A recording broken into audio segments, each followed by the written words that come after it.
Welcome to American Masterpieces on PBS, paid for by viewers like you. Today we are traveling around America to talk to citizens from all walks of life about our changing nation. First, we are heading off to Gettysburg, a pivotal site in our American Civil War. Good morning, I'm here with two veterans, Jobury Gravely, a former Confederate soldier from Georgia, and Moxley Sorrell, a former Union soldier from Indiana, Pennsylvania. Morning, Miss Captain. Morning. So, gentlemen, what do you think of the Civil War and how did this terrible event come about? Well, okay, so the South was just trying to secede from the Union, and then those meddling Yankees just came down from the North, and they ruined everything. Excuse you. The North was far past the slave era. We had already moved on to industrialization. We were just trying to get the South to catch up. So, how did Abraham Lincoln have an effect on the war? Oh my God, Abraham freaking Lincoln! Yes, Avy baby. You see, Abraham Lincoln's 1860 election was the best possible thing that could have happened to the United States. Are you kidding me? His illegitimate win completely destroyed the Union. Okay, if Abraham Lincoln couldn't keep the Union together, then nobody could. Besides, the whole reason he fought the Civil War was to keep everyone united. Yeah, until he flipped the script and he made it all about slavery. He never should have outlawed slavery. It was constitutionally defensible. Okay, Johnny Cochran, no one actually believes that. Are you looking to duel? Hey, that's legal here. I Watch wasn't what you kidding! say. I wasn't kidding! Okay, this was Jobury Gravely and Moxley Sorrell from Gettysburg, Pennsylvania. We then progressed to New York to get a more urban perspective on our changing nation. All right, I think we found someone. Pardon me, sir, do you have a moment for PBS? Oh, sorry, I already have a faith, Judaism. No, PBS stands for Public Broadcasting Service. Oh, okay, well, yeah, sure. Awesome. So, you're Jewish. What kind of divides do you see here in America, religiously speaking? Well, being Jewish, everybody kind of hates me. But at least I got to unite with the Protestants behind our mutual hatred of Catholics. I see. Well, to be honest with you, the hatred against Catholics really peaked about 25 years ago in the 1840s and 50s. That's when the Catholic immigrants were really pouring in from Europe. How did cities prepare for war? Well, the North had a lot more cities, a lot more railroads, so that, they were just much more industrial in general. So they had a lot more resources available to them to fight the war, whereas the South, pretty much all they had was like tobacco and cotton. So, you can't really fight a war on that. Okay, thank you so much for your time. My pleasure. Let's see what other perspectives we can find in the city. Hello, I'm Anna Captain with PBS. Hi, I'm Woodward Goodward of the New England Anti-Slavery Society. What's the mission of your society? Well, prior to the Civil War, we were mostly focused on the emancipation of the slaves. Right. But nowadays, we're focused on reducing racial inequality. You see, after the Civil War, the rights of blacks were curtailed immensely. Our society is a mix of black and white Americans. Woodward Goodward, thank you so much. Thank you.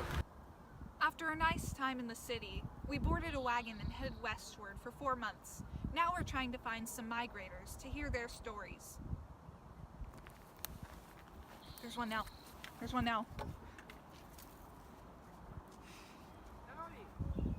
We're from PBS and we're interviewing people like you. What's your name and where are you headed? I'm Galacticus Johnson, father of the Johnson family. We're headed out west and I'm trying to get a job in the mines. Our great nation and its people have an obligation to collect those minerals. It's called, back east they call it Manifest Destiny. What prompted your move west? Well, I used to be a veteran in the Mexican-American War and now, like I said, I'm trying to get a job in the mines. Yeah. Are there a lot of people out here like you? There certainly are, and that's kind of the appeal. There's a lot of room and not a lot of people. However, a large percentage of them are immigrants, especially the Chinese. The railroads are really taking advantage of those Chinese, and there are a lot of natives, but we're getting used to them. Thank you for your time. We also sought out the perspective of immigrants in America. Hello. Are you an immigrant? Ja, men hej, jag heter Barbro Nilsson. Right. Why'd you make the journey from the old world to this great country? Jo, för jag ville flytta hit med min familj och jag ville få ett bättre liv för mina barn. Sverige, alltså det är ett jättefint land och det är jättebra, men USA, det är där man hittar bra jobb och får pengar och sånt. Så jag ville bara komma hit med min man och mina barn och få lite bättre liv för alla. All right, so how is life in America for an immigrant family like yours? Jo du, mitt life är rätt så bra. Jag har ny jobb jag jobbar på en textilfabrik och min man jobbar, vet inte vad han jobbar med. Han jobbar varje dag, han åker in till staden och han får mycket pengar så det är bra. Fast det är ändå inte tillräckligt mycket för vi har så många barn. So much for your time. Jo tack, jag heter Barbro Nilsson, snälla hej. Tack, trevligt att träffas, hej. So Douglas. Yes? You often pushed for popular sovereignty, but that no longer exists due to the Dred Scott decision. Yes? So Douglas, who has the more sacred opinion? The people or the courts?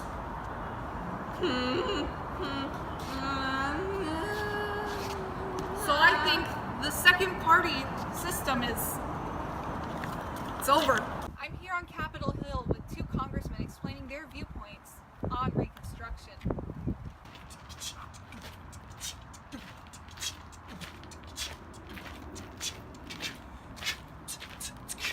Making amendments to help our descendants. Reconstruction, no more destruction.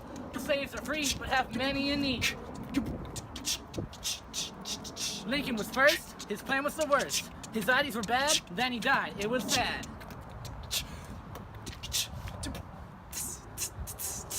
Next came Johnson, big strong Johnson. His presidency was a long sin. His plan had no worth, it gave Confederates no mirth. But Congress's plan was as good as could be. Free slaves assisted with equality. Plantations were carved up and the land will be free for any slaves who just achieved liberty.